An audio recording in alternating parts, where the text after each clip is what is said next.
In 2002, America discovered that corporate excess had reached royal proportions. Tyco's CEO wasn't just spending money, he was auditioning for king. How did a respected industrial giant turn into Wall Street's most expensive soap opera?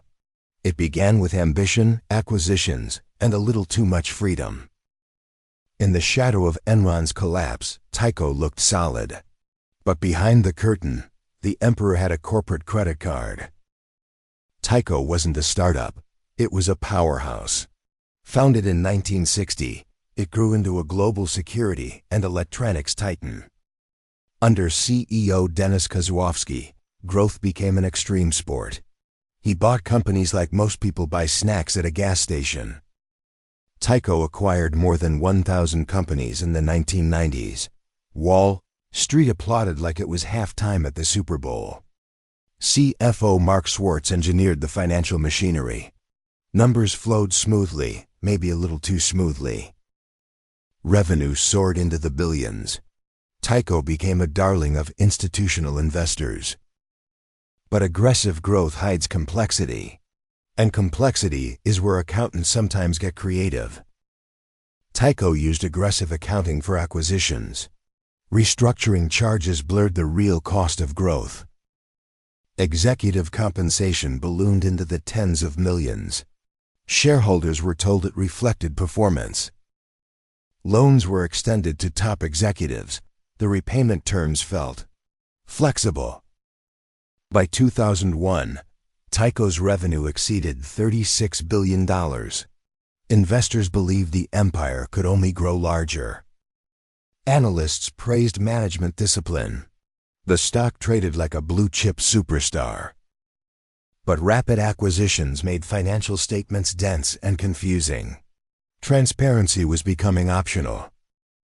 Restructuring charges masked the real profitability of deals. Complexity is wonderful when nobody asks questions. Inside the boardroom, oversight appeared relaxed.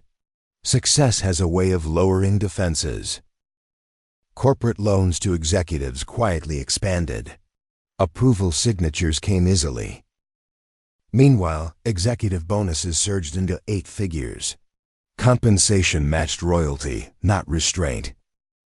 CEO Dennis Kozlowski projected confidence. He believed acquisitions justified every reward.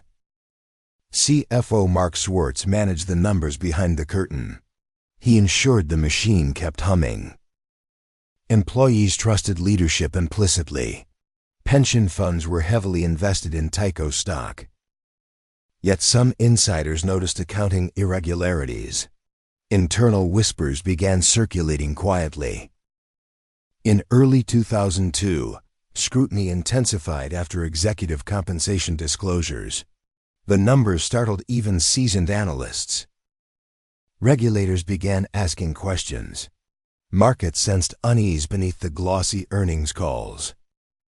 Then came the bombshell, $81 million in unauthorized bonuses. Trust evaporated overnight. Shareholders watched the stock tumble. Billions in market value began disappearing. Kozlowski abruptly resigned in June 2002. The empire suddenly looked fragile. Investigators uncovered over $150 million in alleged looting. The shopping spree was corporate-funded. The rise of Tyco had been spectacular, but as 2002 unfolded, the fall promised to be unforgettable. By mid-2002, investigators were no longer whispering. They were building a criminal case. At the center stood CEO Dennis Kozlowski, once hailed as a Wall Street visionary. Now he looked less like a titan and more like a defendant. Prosecutors alleged he treated Tyco like a personal ATM. The withdrawals were anything but modest. The most famous indulgence was a $2 million birthday party in Sardinia. Apparently, Roman emperors weren't available for comment. The bill included a replica of Michelangelo's David dispensing vodka, because subtlety had clearly left the building. Back in Manhattan, renovations to Kozlowski's apartment cost millions. Tyco paid for the upgrades. One shower curtain reportedly cost $6,000. It may have been waterproof, but it couldn't stop the coming storm. Art purchases were charged to corporate accounts. Masterpieces hung where shareholder returns should have been. Investigators tallied over $150 million in unauthorized bonuses and forgiven loans. Even Wall Street gasped. Manhattan District Attorney Robert Morgenthau led the charge. He had prosecuted mob bosses. CEOs were not intimidating. Charges included grand larceny and securities fraud. The language was as heavy as the evidence boxes. CFO Mark Swartz faced similar allegations. The financial architect now faced architectural flaws in his defense. The first trial began in 2004. Media coverage turned it into primetime drama. But it ended in mistrial after jury misconduct surfaced. Even courtroom drama needs proper supervision. A retrial began in 2005. Prosecutors sharpened their case with meticulous detail. Witnesses testified about bonus schemes and forgiven loans. Corporate paperwork became courtroom theater. The jury deliberated carefully. This was no ordinary white-collar case. In June 2005, guilty verdicts were delivered. The empire's leaders were officially criminals.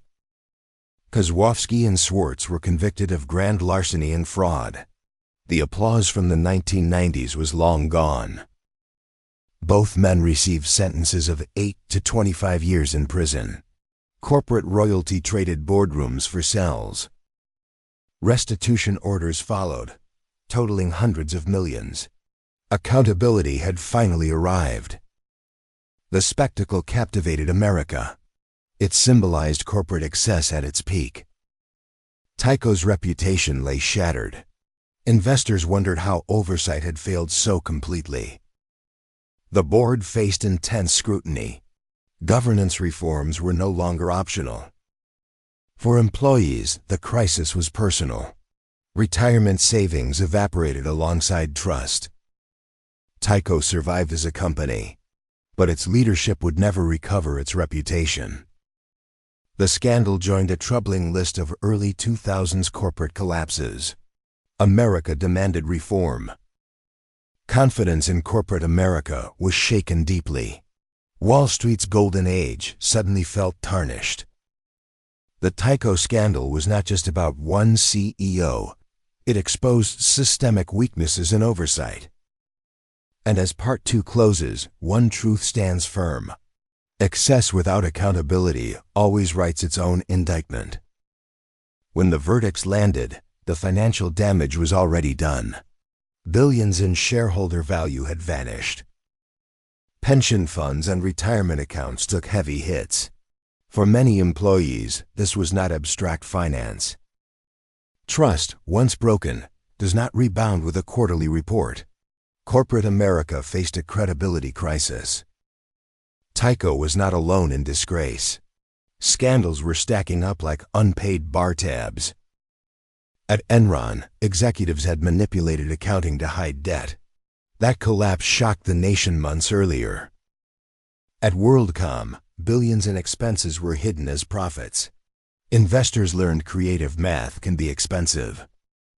Together, these scandals formed a pattern. Oversight had been asleep at the switch. Public outrage intensified. Voters demanded reform, not excuses. Congress responded swiftly with new legislation.